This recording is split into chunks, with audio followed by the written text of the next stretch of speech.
And it was first identified in Wuhan, China in 2019 December. However, there may be cases before that too, and there is still controversy that before that in November that virus had been identified in a person. Symptoms, of course, fever, cough, fatigue, shortness of breath, and there may be loss of smell and taste in around 30% of the patients. And majority of the patients, they are without symptoms. However, the number is being on rise because of identification of the asymptomatic cases nowadays. And some they may progress to ARDS. And I have also already mentioned it was first identified in Wuhan, Hubei province, China. And this, of course, is the photograph of Wuhan. And we are very lucky that it's very far from here. But of course, we are not lucky enough that the virus has become pandemic now. And incubation period is around 2 to 4 days. Some authorities they mention 1 to 14 days. Average is around 5 days. The virus is spread by close contacts through small droplets. And infectious period is around 1 to 3 days before symptoms. And in the first 7 days after the symptoms begin. And for patients with cough, fever, fatigue, the infectious period is a bit longer. It's around 9 to 10 days. And if the patient is severe, then it's again a bit longer. It's around 2 weeks or 14 days. Now, it's transmitted less commonly by touching contaminated surface. And this has again been a controversy recently because American CDC guidelines mention this, and then again they change the guidelines after mentioning this after some days. And standard method of diagnosis is real-time reverse transcription PCR. And I'll come to that later on, or maybe I'll mention this. It's called reverse because it's an RNA virus. And for every PCR, DNA is required. And in order to process that, RNA has to be reversed to DNA. So it's called reverse. And real-time reverse transcription PCR, polymerase chain reaction, is collected from the nasopharynx frequently. And CT scan, it may be helpful, but it's not recommended routinely. Now, other tests are present.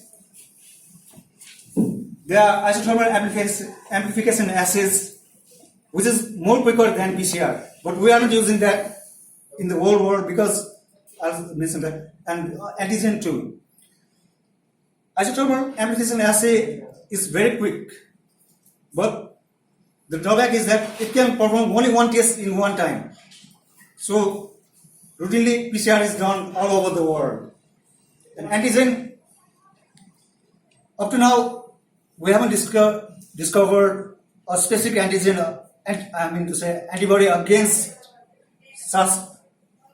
this SARS virus. And for antigen detection, we need a specific antibody against this virus.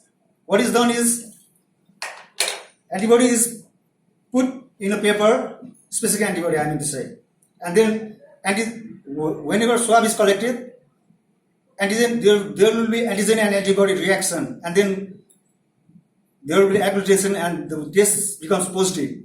But up to now, specific antibody has not been developed, so it's under consideration.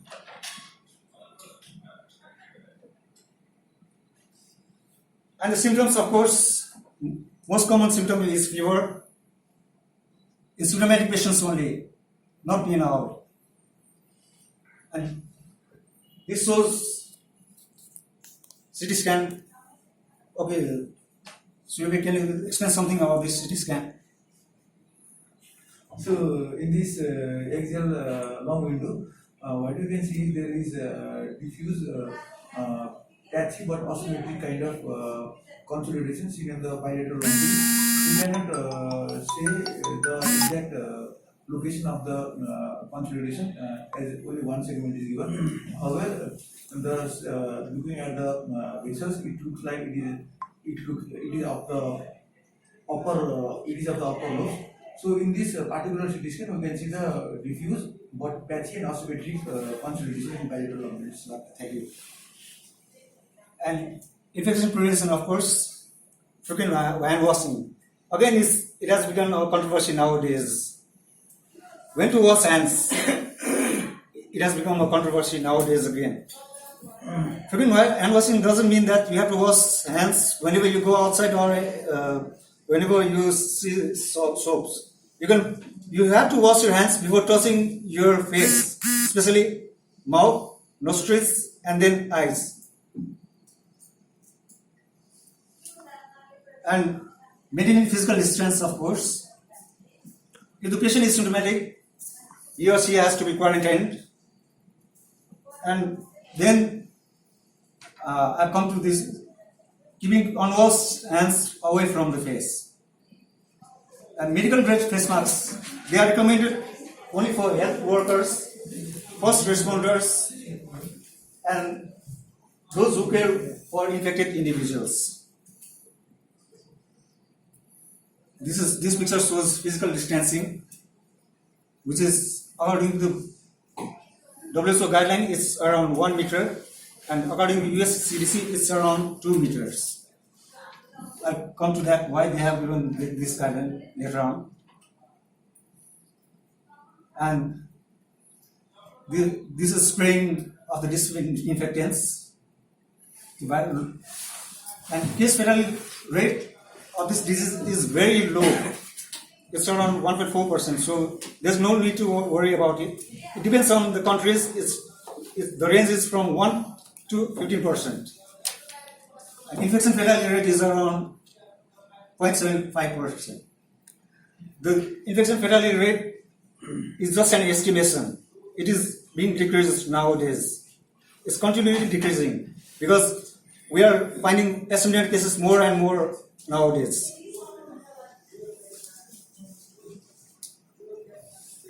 And the population of hospitalized by age, mostly they are 80 years or above. Patients are 80 years or above.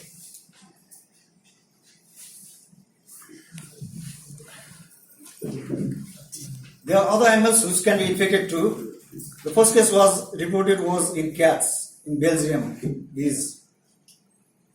And there have been reports that tigers and lions in zoos, they have been infected too. Dogs are less susceptible, but reports have been arising that they have been infected too. And our pigs, ducks, chickens, there hasn't been any evidence that there is viral replication inside them. So they are safe. This is the electron microscope picture of coronavirus. All those yellow ones, they are coronaviruses. And that one is the cell. This is again another picture of This is again another picture of the coronavirus, which was identified electron microscopically. The yellow ones you are seeing are coronaviruses, and the red one is the cell.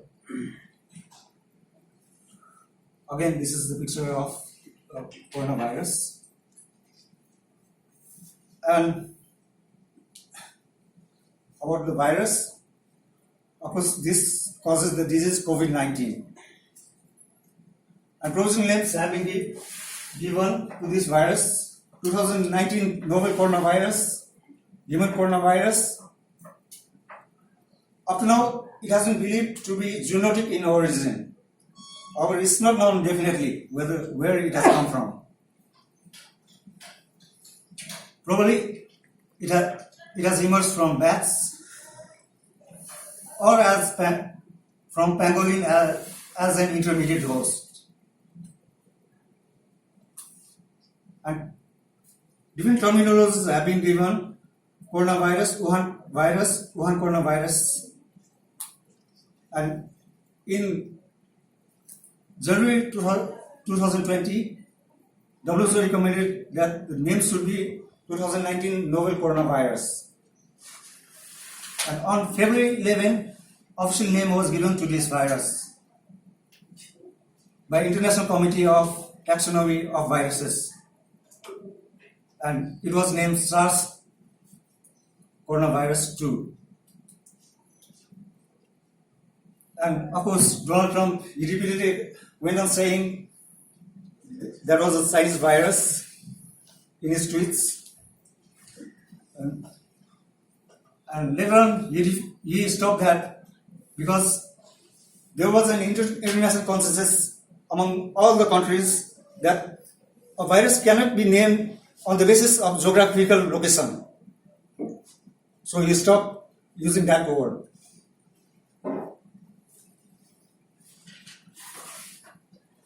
And about infection and transmission, previously they used to think that the virus was not transmitted from human to human.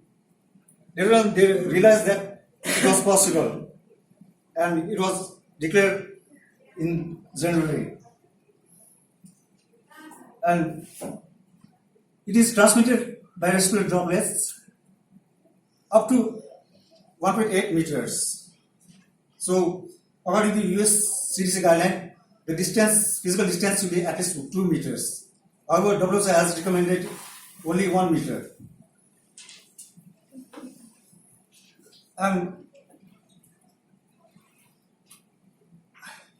previously, they used to believe that asymptomatic cases, they don't transmit the virus often.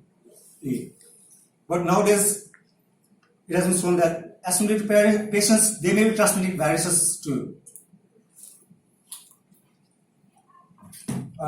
And viral load is maximum on day 4 after infection, and then after that it declines. And before symptoms, around 2 to 3 days before symptoms, patients take virus in the maximum amount. And reservoir zoonotic. Of course, first case it was identified among the workers at Hunan seafood market.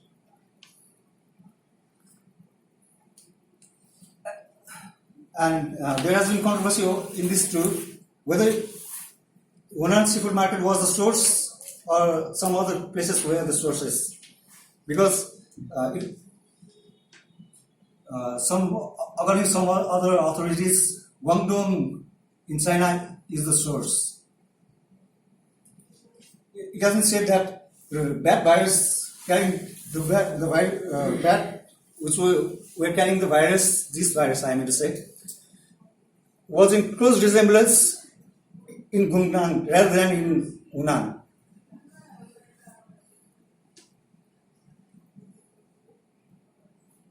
And the virus, it resembles with a bat, and the resemblance is around 96%. The scientific name of the bat is RATG13. And this is again a picture of Guangdong province in China. And this is the picture of bat RATG13, which is believed to be the source. And another person, what he declared was, bats may not be the source. The virus resembled more than that in an animal civet. This is of course the picture of a Chile. And pangolins as an intermediate host. It was asserted that 99 it has resemblance with the pangolin virus, and the resemblance was around 99%. But later on they found that this is just in a single nucleic acid. And when they examined the whole genome, the resemblance was only 92%. And the hypothesis nowadays is that from the pangolin, they went to the bat, and then they again came back to the humans.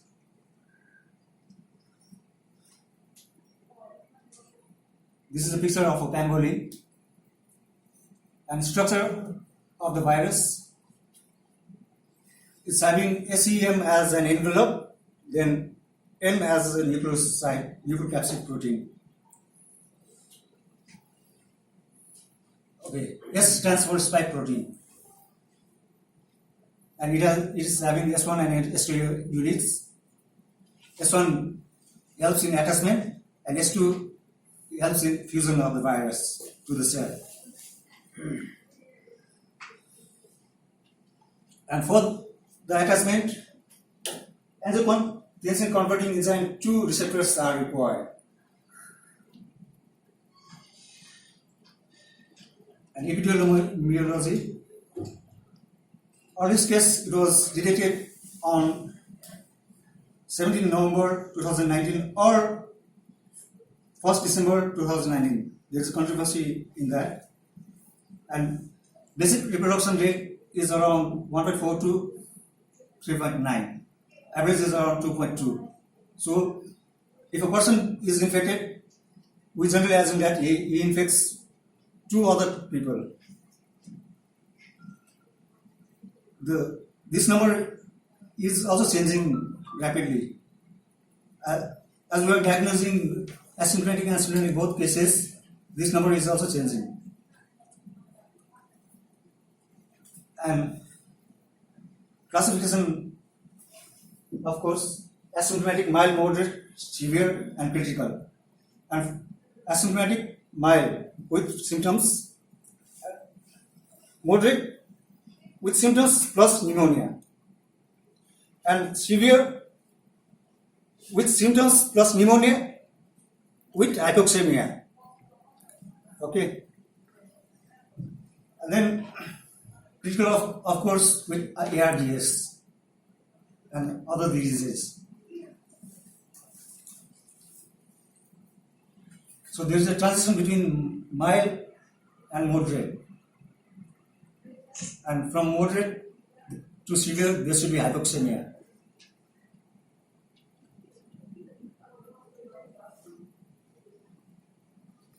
Mean incubation period is of course 5.2 days, and it's caused by a beta coronavirus.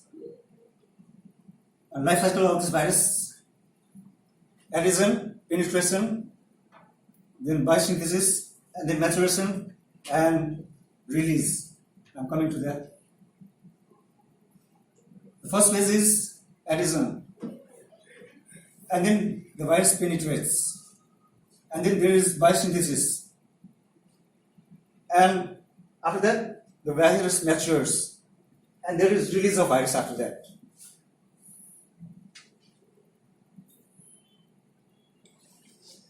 And mechanism of the virus invasion into the host cells. The coronavirus, they have been categorized into alpha, beta, gamma, and delta. That's not A, B, Y, and D actually. And SARS coronavirus 2 is a beta virus. And virus proteins, virus proteins are SEM. They are envelopes of the virus, and N stands for nucleocapsid. And again, S has 2 subunits, S1 and S2. S1 is used for adhesion, S2 is for fusion into the cells.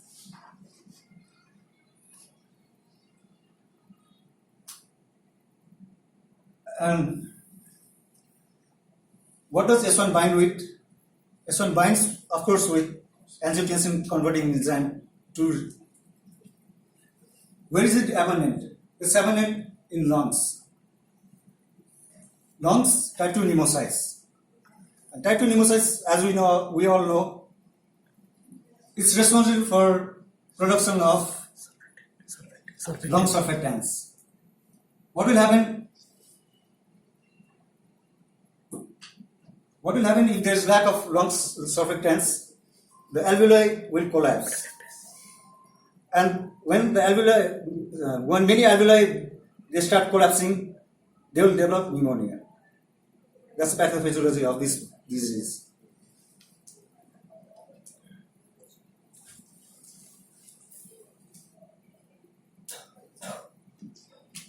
And as soon as the virus enters into the lungs, first the innate immunity it comes into play. What will happen is epithelial cells, macrophages, and dendritic cells they try to kill the viruses. And if after that the antibodies they come into power.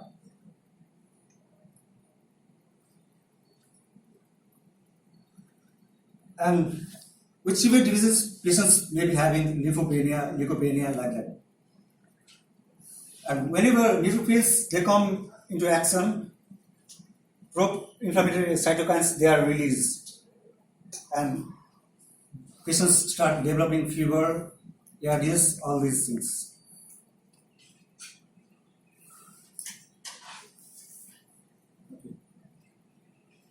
I think I've gone through this. And there are incidences that thrombosis, pulmonary embolism have been frequently occurring in patients with severe diseases. And in those patients, when D-dimer and fibrinogens were tested, they should increase in amount. And why do you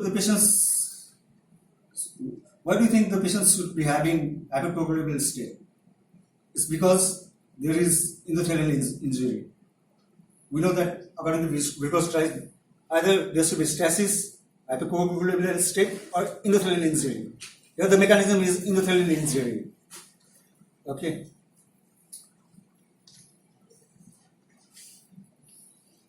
And differences between children and adults.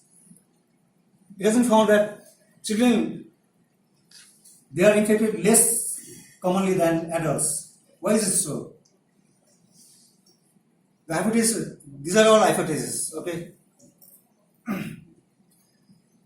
In children, there may be less expression of angiotensin converting enzyme 2. This is the first hypothesis. And the second hypothesis is adults, they have already used T cells in different ways. Whereas children, they haven't used so far. So T cells, they come into action and then they protect the children from these viruses. And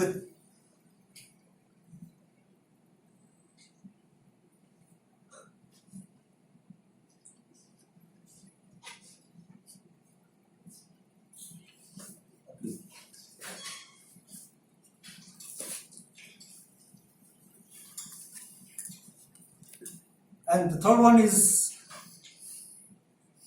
a bit interesting. In children, in the throats and inside the lungs, there are other viruses too.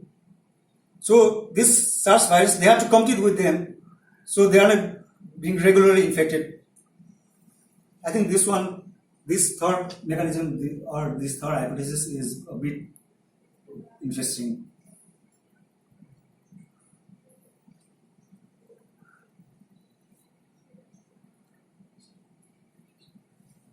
And research, of course, vaccines are being developed. And the first clinical trial of the vaccine started in 4 volunteers in America. Medications, they are all on the trial. However, Russia has recently announced that she has developed a medicine against this virus.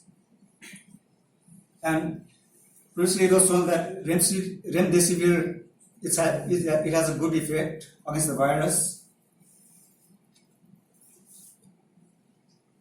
And in severe patients, we can use monoclonal antibodies.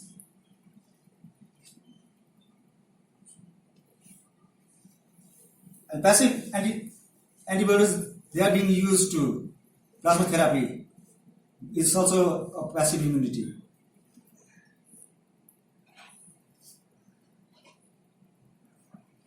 And recent investigations show that people, they are not getting reinfected with SARS coronavirus too. This is the literature which shows that. And again, another literature shows the patients who have recovered from this virus, they were supposed to be getting immunity passport. This one is also a bit interesting. Those who have recovered, they will be getting a special passport, and they can travel from